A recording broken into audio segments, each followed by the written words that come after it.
أعوذ بالله من الشيطان الرجيم. وقالت اليهود عزير ابن الله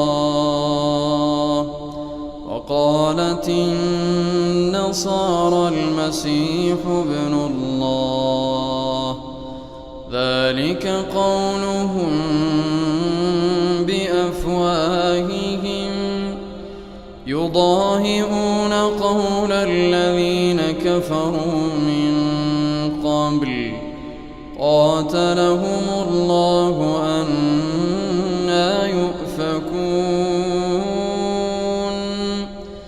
اتخذوا أحبارهم ورهبانهم أربابا من دون الله اتخذوا أحبارهم ورهبانهم أربابا من دون الله والمسيح ابن مريم وما أمروا إلا ليعبدوا إلها واحدا لا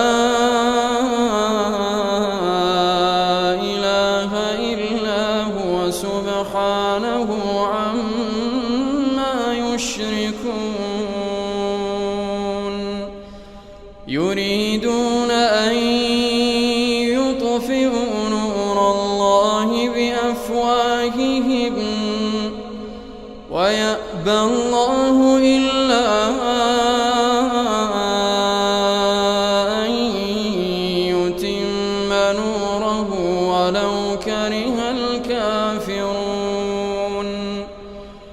هو الذي أرسل رسوله بالهدى ودين الحق ليظهره على الدين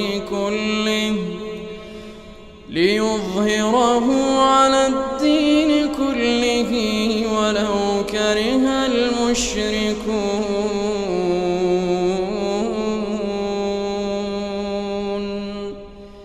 يا أيها الذين آمنوا إن كثيرا من الأحبار والرهبان ليأكلون أموال الناس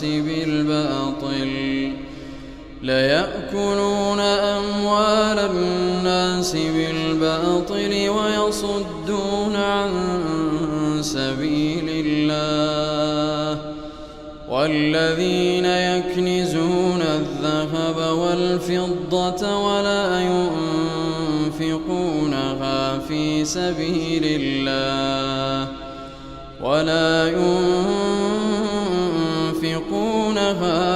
سبيل الله فبشرهم بعذاب أليم. يوم يحمى عليها في نار جهنم فتكوى بها جباههم وجنوبهم وظهورهم هذا ما كنزتم لأنفسكم فذوقوا ما